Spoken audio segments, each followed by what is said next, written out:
नमस्कार. आज आपण आलेलो आहे मार्कंड्या हा किल्ला पाहण्यासाठी, जो येतो नाशिक या जिल्ह्यामध्ये. मार्कंड्या या गडावरून आपल्याला समोरच्या बाजूला सप्तशृंगी गड, या बाजूला रवळ्या धोडप व मागच्या बाजूला अहिवंतगड हे आपल्याला पाहण्यासाठी भेटतात. महाराष्ट्रातील काही किल्ल्यांना केवळ ऐतिहासिक नव्हे तर आध्यात्मिक वारसा देखील लाभला आहे.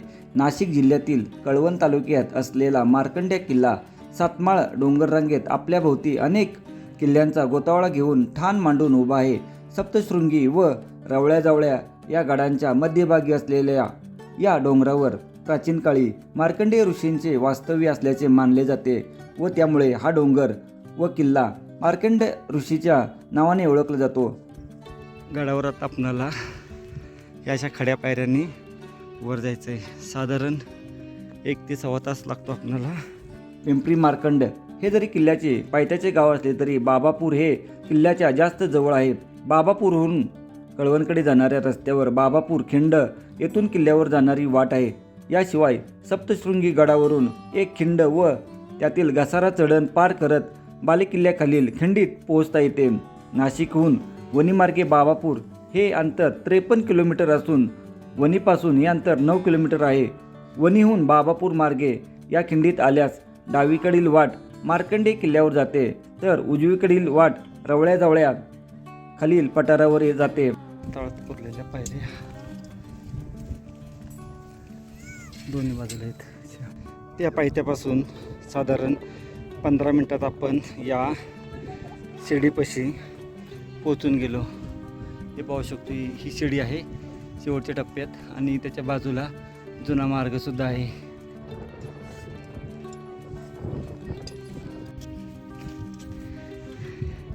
ते जे शिखर दिसत आहे तिथं पोचायचे आपल्याला टॉप गडाचा. बालेकिल्ल्याच्या पहिल्या टप्प्यावर घुमटीखाली कमंडलू तीर्थ नावाचे कोरीव टाके आहे व त्या ठिकाणचे पाणी हे वर्षभर पिण्यास उपलब्ध आहे. त्याला व्यवस्थित असे वरती बांधकाम करण्यात आले आहे. या घुमटीच्या उजव्या बाजूस काही अंतरावर खडकात खोदलेले एक पाण्याचे टाके असून डाव्या बाजूस कोरीव दगड व नव्याने बांधलेला आश्रम आहे. वाटेच्या दुसऱ्या टप्प्यात आपणाला पाण्याने भरलेली व पाणी पिणे योग्य असलेली 3 पाण्याची टाकी पाहायला मिळतात. त्यांच्या बाजूलाच एक सुकलेले टाके आहे. या टाक्यासमोरील झाडाखाली एक नागशिल्प पाहायला मिळतं. या पठारावर पोहोचून गेलो आहे. पाठीमागं पाहू शकतोय आपण मार्कंड्याचा प्लॉट पाहायला भेटत आहे. आपण खाली गाडी पार्किंग केली आहे. गाडी लावल्यापासून साधारण 20 ते 25 मिनिटात या ठिकाणी आपण पोहोचून गेलो.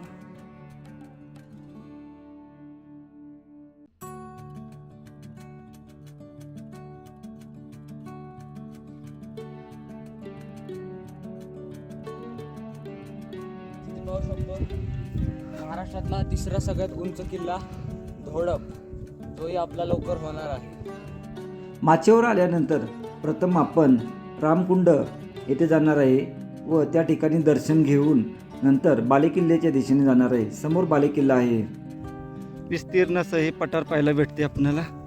आपण प्रथम या बाजूला जाऊ.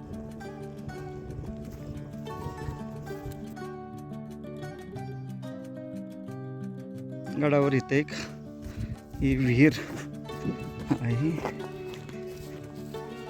पाण्याचं टाकं विहीर आहे. रामकुंड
मार्कंडे गडाच्या मुख्य गडावर जात आहे.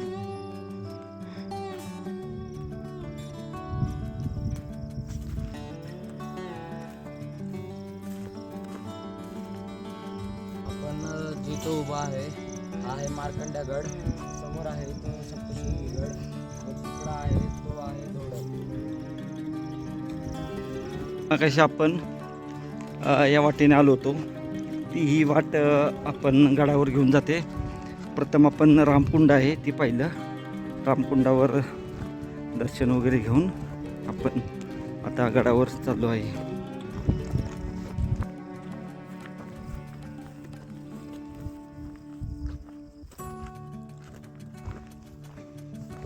सुंदर वाटते. 3 वाजले दुपारचे आता, परंतु गरम होत नाही.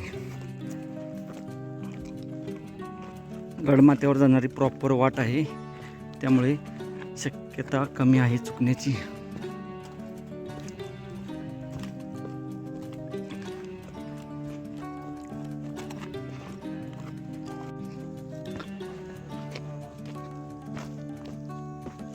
समोर ते जे मंदिर आहे ते मंदिर आणि त्याच्या पुढं मग गडावर जाण्यासाठी मार्ग आहे.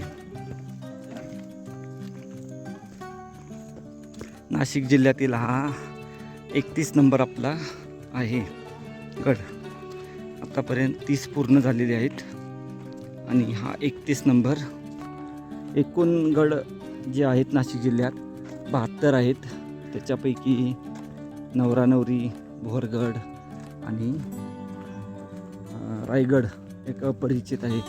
हे 3 जर सोडले 69 महत्त्वपूर्ण आहेत. त्याच्यातील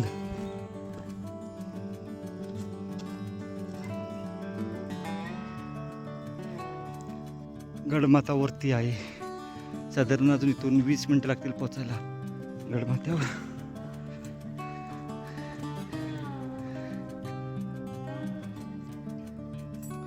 बाजूचा जो आहे हा रवळा आहे, त्या बाजूचा जवळ आहे. दोन्ही किल्ले आपण लवकरच करणार आहोत. त्या किल्ल्याच्या दिशेने जात असताना आपणाला मध्ये कालिका मातेचं मंदिर आहे. त्या कालिका मातेचं दर्शन घेऊन आपण गडमातेच्या दिशेने प्रस्थान करू. हे पाहू शकतोय कालिका मातेचं मंदिर आहे इथं. कालिका मातेचं मंदिर आहे.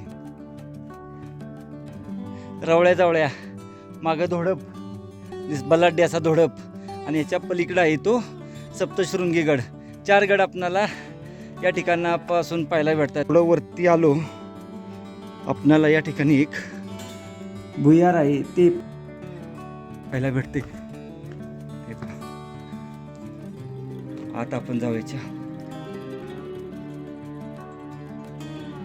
त्या तटबंदीचे पावशी दगड, कोरीव दगड या ठिकाणी पडलेले.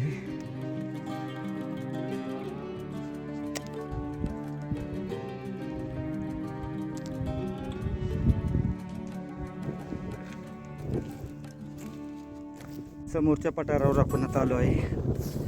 मार्कंड्याच्या समोरचा पठार. समोर लांब धुक्यामध्ये साल्हेर चालवत आहे सप्तशृंगी गड. अजून 20 मिनिटं तरी लागतील वर पोचायला.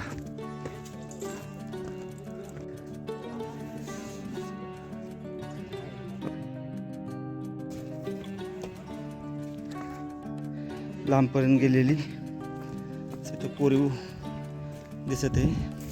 पुढे आल्यानंतर पायऱ्या दिसत आहेत आपणाला.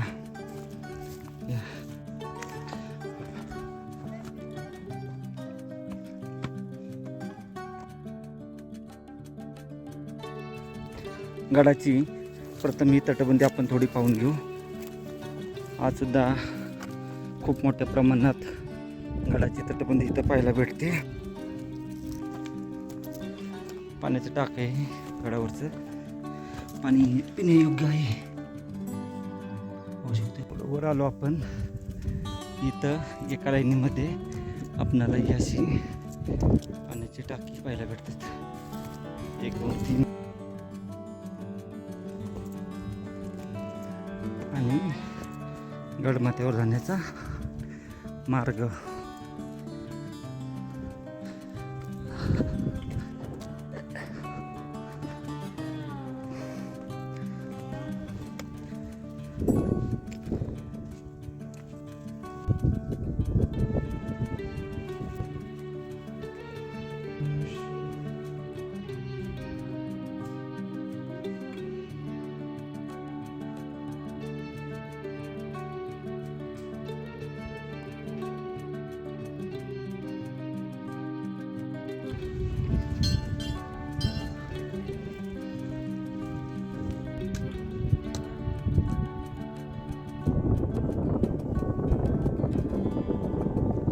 आपण खाली उतरण्यास सुरुवात करत आहे.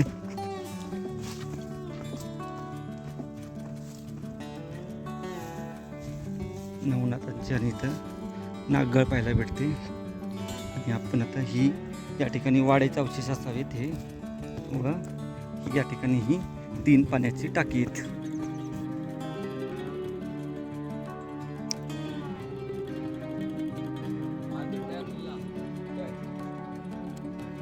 नाशिक जिल्ह्यातील आपला हा 31 नंबर किल्ला आहे.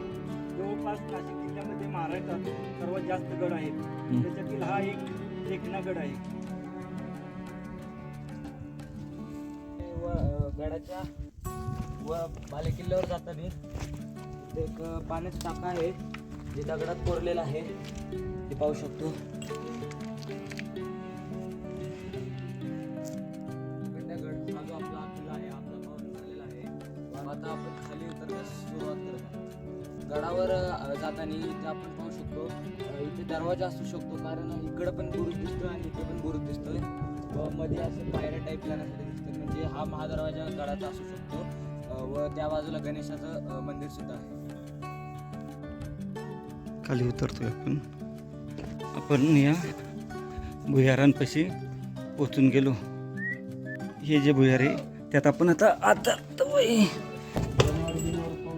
हो हो बोलाही.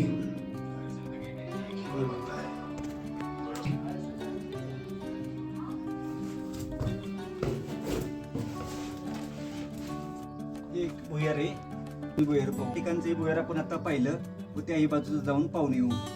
आपण माचीवर पोहोचून गेलो गडाच्या. साधारण 20 मिनिटात आपण खाली पोहोचून जातो माचीवर.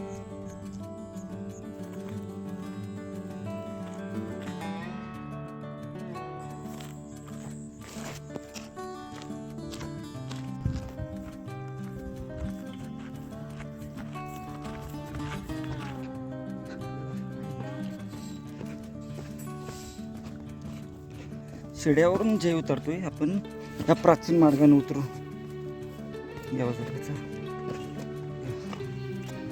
प्राचीन मार्ग या जे उतरला खाली.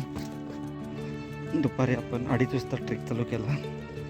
आता 5:10 झाले व गड आपण उतरून पूर्णतः खाली आलो. संपूर्ण गड फेरी आता आपली झाली आहे व आता आपण पायथ्यापाशी पोहोचलो आहे.